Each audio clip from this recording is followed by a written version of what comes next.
I absolutely love prototypical weird stuff that was on the railways back in the day and never really survived into preservation. And for £140, this Heljan 10800 NBL might be a really good buy for your layout. So let's take a look at it.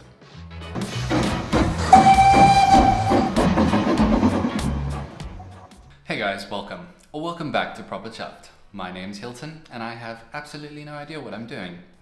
That is half the fun of this, isn't it? Pretty sad week in model railroading. We've obviously lost Warley and we've lost Hattons, 2 in a row. Hattons for me is a really big deal because they were the guys who I was leaning on to sort of pick up stuff going into the future, just because I know that they've got such good service. The locomotive I'm reviewing today, the Heljan 10800, was one that I picked up during their Christmas sale, and it was delivered within 2 to 3 days, and that was absolutely impressive. Like, I was blown away by their service delivery, their communication with me. It was a first time order with them, so the fact that they've now sort of closing down and winding things down is very, very sad to hear. So yeah, pretty damn bleak about that. And then Warley, of course, I understand is a bit of an institution in terms of model railroading, and the fact that they've decided to not continue their annual show is rather sad to hear. I was hoping that guys from Key Model World will be able to sort of pick up the slack and the demand on that. As far as I know, that their attendance wasn't down by any means. They've just sort of decided that they're want to go out on a bang, and they've done their time. I think it's been pretty much one of the longest running model railway shows in the UK for many years now. So sad to see them go too. And I think it's, all of that being said, it's important to just touch on the state of model railroading now. I am at this point still very new to this hobby, and obviously very distanced from the UK scene, which I am modeling. So it's a bit of a weird one. I kind of pick up all my information secondhand, obviously through YouTube or through sort of publications as they come out. And I'm not sure if it's fair of me to comment on it, but as somebody who is modeling 00, I do feel like it's my place to say that it's really important that a younger generation is introduced to this hobby.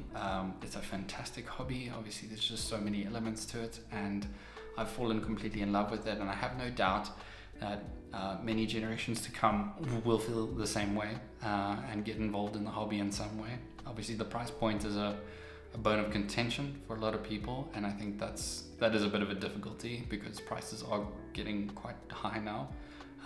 For me, I've kind of been introduced into the hobby at this price point, so for me this almost seems fair, but I understand that like the old hands or the old guard of model railroading has felt that prices have gotten a bit too high at this point, and I can understand that spending that kind of money on individual locomotives is really expensive and not easy to do on a month-to-month basis. So it is with sort of great sadness that we hear this news about Hattons, and here's hoping that we can encourage younger generations to join us on this journey and keep the joy of model railroading alive, because it really is a real joy. Anyways, enough with the sadness. Wishing all the guys at Hattons though the very best in their future endeavors and wherever they go. I know that's not a pleasant thing to deal with. So best of luck to you all, and thank you very much for your service. I've only purchased from you once, but it's meant a hell of a lot to me just having that great customer service. So thanks very much. Okay, let's take a look at today's locomotive. This one was picked up from Hattons. Now I don't pay VAT, which is fantastic. So essentially the cost of shipping was sort of taken off the VAT charge. So what I saw was what I paid, which was about £144 for this beautiful locomotive. This is a loco that I've actually not seen a hell of a lot of on YouTube or the internet or anywhere. In fact, I read the Key Model World review on it, and I felt very sort of like secure in my purchase once I had done so. This is the Heljan 10800, the NBL, or as they know it colloquially, it's the Wonder Engine. A very cool little locomotive, very interesting sort of diesel dinosaur. Obviously there are none that are preserved today, But I love the way this thing looked. So without further ado, let's take a look at the Wonder engine. Right, here we go. The North British prototype diesel 10800, the Wonder engine as she was known. What a fantastic little box. Just first of all wanted to say again, thanks to Hattons. They really made sure that this was a secure delivery and it was done within 2 to 3 days. I was blown away by just how quickly it got here from payment to arriving at my doorstep. And you know, it was so well packaged and so secure. So big ups to them. The box is in beautiful condition and I'm absolutely over the moon about that. I really like this packaging, by the way, with the prototype sort of diagram there. If you're you haven't been made aware of yet, I'm a big fan of prototype diagrams. I think they look really cool. I love this sort of engineering technical side of things, and I think that it looks really, really nice on the front of the box there, so big ups to that. Right, taking a look inside the box, we have a small user manual, a little bent, but not in bad shape. Just some info on fitting the decoders, a little bit of info on the engine itself, a selection of parts, more parts. Wow, there's a lot of parts here. And then just sort of all the stuff to fit the separately detailed pack that comes with it.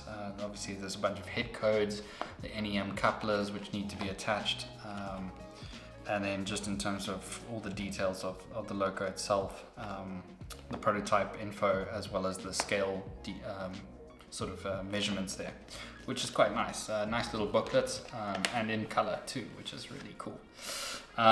Okay, packaging, really nice, lovely foam.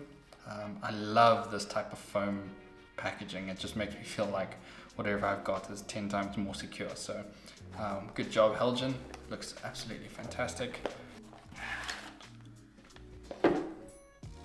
So here she is. Here's the separately fitted detail pack. As you can see, I've got the blanking plate out already because I have fitted a DCC decoder inside it already. That comes with the NEM couplers, a couple of head codes. I believe she spent a bit of time in the south, which would have been why she had that. And then there's also, you can't really see it on video, but there are a bunch of small little handrails, just in case you bugger up one of the one of the ones on the loco itself. So here she is out of the box with her 2 hands for scale. She's quite a weighty little loco. She comes in at about 276 grams. So, you know, obviously the running board and base plates are fully metal. The body is plastic. But the weight alone is quite substantial for this relatively small locomotive. You can see here in the light as it's catching just the details on all the grills and vents on the side of the locomotive. There are so many small fitted details on this locomotive, and you really do need to be quite careful when handling it. I find that the best place to pick it up and put it down is here in the middle, just between the 2 bogies, just on the logo. It's a fantastic spot to pick up and put down. That way you're not touching any of the handrails or small fitted parts that have been attached to the loco. But as per usual, I think what we'll do is take a closer look and get some history on this loco. So let's switch on the lights and do that now. A sleek, albeit slightly American-looking diesel locomotive, the British Railways 10800 rumbles to life in 1950. Built by the North British Locomotive Company, it was initially ordered by the LMS in 1946, but only emerged post the 1948 nationalisation of the railways. Designed by George Ivett, the 10800 aimed to replace steam locomotives and was envisaged as an equivalent of a 3MT tank locomotives for lighter passenger and freight work on secondary and branch lines. You may note how similar the 10800 is to its cousins across the pond, with a long bonnet taken straight from the American design book, that being of the road switcher. Fitted with an 827 horsepower Paxman diesel engine, its single cab layout with a long bonnet forward gave the driver a limited view of the road ahead. Despite this drawback, the view was comparable to that of steam locomotive cab, making it acceptable at this time. The 10800 proudly held the title of the first mixed traffic diesel locomotive in the UK. seamlessly navigating both passenger and freight services in the Midlands and south of England throughout the 1950s. From 1952, the 10800 was shifted to operate in the southern region, earning the affectionate nickname the Wonder Engine. This moniker stems from the daily query within the locomotive department: I wonder if it will go today. Despite this, its operational success prompts BR to commission 2 classes of 54 similar locomotives in 1955, leading to the creation of the British Rail Class 15 and British Rail Class 16, both equipped with improved YHXL engines. Following its retirement from active service, the locomotive found a new purpose as a testbed for early AC transmission technology. Nestled at Brush Traction's Loughborough works, it underwent a transformation, donning the name Hawk. The tests proved successful, showcasing the locomotive's adaptability. Despite its triumphs, however, technological advancements rendered the locomotive obsolete, leading to its eventual scrapping in 1976.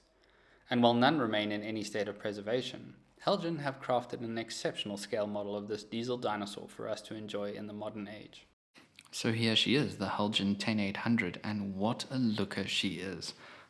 Definitely not something you're sort of used to seeing, I guess, on British Railway networks. It's very much an American sort of design with this long bonnet and short bonnet at the back. She is a 21-pin DCC ready locomotive, but she has, I believe, comes factory fitted with a speaker, so there's provision for that should you wish to upgrade to sound at some point. I will say that fitting the decoder was particularly scary because it required removing the entire body from the base plate or the running plate, and that was quite hairy with all the little handrails and stuff. You have to make sure that you pull them out correctly, otherwise they might just bend and break. Fortunately, Heljan do send you a bunch of spares in your accessories packet, so if you were to make a mistake, you would be able to sort that out and replace them. So just working from the back of the loco to the front, I think you can see here just how much detail there is. Now this is straight out of the box. I haven't added anything to the locomotive myself, and you can just see how many sort of separately fitted, factory fitted details there are, including the sort of chain links at the bottom, all the pipe work, electrical cables, handrails, ladders, the steam heating exhaust at the top there of the cab. Those sort of high level filler points just next to the ladder there look absolutely fantastic and are well detailed. There's no sort of blurring within that casting that is done there, and I'm really impressed with just how much detail there is straight out of the box. And with more to add, this locomotive is sure to be a real looker on the layout. Now my 10800 has the BR Early logo with the lion on the wheel, and you can also just see here alongside the side of the longer side of the bonnet anyways, all the tiny little fitted pieces on the top, the small little vents that have been finely detailed and etched. And drawing particularly close attention here to the cab itself, there's a sort of etched metal plate on the side of the window there, which I think brings it all together quite nicely. Heljan's handrails are always just so fiddly and thin, and I think in terms of like its scaling, I think that's a lot more accurate than perhaps some of its more contemporary manufacturers, and I think that looks really good. The only problem is, of course, that it makes things quite difficult when you're handling the locomotive. You have to be quite careful. But looking at the bogies themselves, very detailed down there. There's all sorts going on here, and there's obviously more to add with the detail pack if you so wish. The body side exhibits meticulous detail with these sort of engraved grills all the way across the front of the long end of the bonnet. They've got these large vents at the front here with a fan and etched metal plate on the top. Unfortunately, I managed to damage this while I was fitting the DCC decoder, but that's nothing that can't be fixed with a bit of glue. As you can see, there's 2 large exhaust ports at the top of the sort of middle of the bonnet. And if you look again at the bogies, and then you've got some lovely gauges at the front, right at the front of the bonnet, which look fantastic too. And, you know, you just have to pay attention to those very small little details that they've added, including those tiny little handrails all the way across the locomotive. They're just more and more seem to pop up every time I look at it, and I'm like, oh, I missed that last time, which is very cool. There's just so much going on here, and I think obviously if you were to dampen it down with a bit of sort of soot weathering, you might be able to really make certain rivets and stuff pop. So here's a view of the front of the locomotive. As you can see that there's like a lot of more extra sort of wiring leading up to the lighting systems. And I think from this angle you can really see the vents on the side of the bonnet sort of really pop out and stand out. And I just, commend Heljan on just how much detail they've put into that, because it really does look quite authentic. You can see here from the top how I damaged the fan grille. Unfortunately, I just loosened the glue on the left-hand side there, and it managed to just sort of pop out. So I'll remedy that with a bit of glue of my own, and I'm sure it'll be looking as new shortly.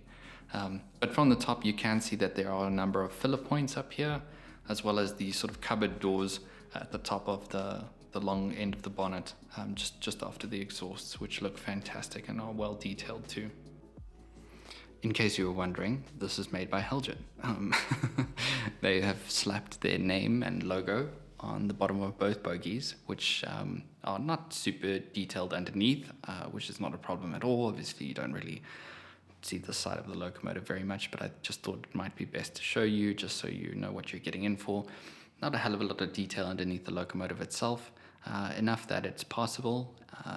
There's obviously all-wheel pickup, which is fantastic, especially if you're going over a lot of like fine point work, and that does help, because this type of loco, I believe, is really made for shunting. It's a fantastic little shunter.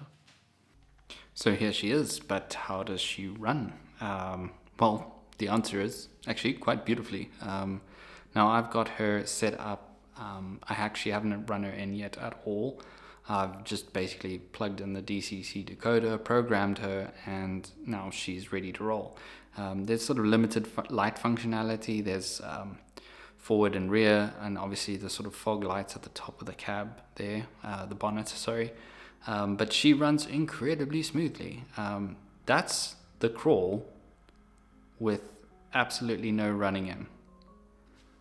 And I think that is rather impressive.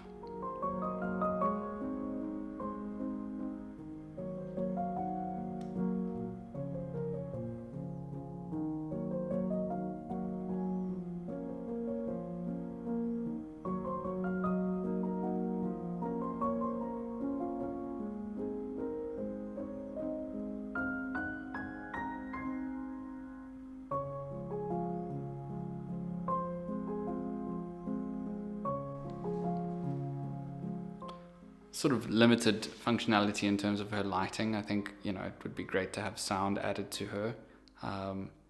The lights are not bad. They're pretty strong. They look good while she's running. The cab light, I think, is function 1. But you can barely see that it's on. It's such a sort of subdued light. I don't think you'll even be able to see it from this angle. If you're looking to do sort of yard work, shunting on sort of points and stuff like that, this might be the loco for you, especially if you're modeling from that sort of era. I don't kind of model in any era, because I'm doing just basically a heritage railway of prototypes, let's say. I love the weird and wacky designs of designs that basically failed. Or didn't make it to fruition. I really love that idea. So something like this is right up my alley. I love this strange, odd little ball that kind of didn't do it, but also did it, you know what I mean?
Well, there you have it, guys, the Heljan 10800, a fantastic little locomotive, very strong little runner, and incredibly smooth. I'm so impressed with just how well she runs straight out of the box. Now that she's been running, she's even better, to be honest with you. So yeah, 2 thumbs way up on that. I would strongly recommend picking it up. Even at the new price of £170, I think that's well worth it. However, if you do see it on sale for less than that, I'd say it's a no-brainer. Pick it up. It's great value for money. I hope you enjoyed this video, and if you did, please make sure to drop me a thumbs up. That always goes a long way to helping the channel. Thank you very much for your comments as always. I really do appreciate that. And if you are watching this for the first time, I hope you enjoyed it, and please consider subscribing. Until I see you next time, keep your engines fired and stay on track. All the best.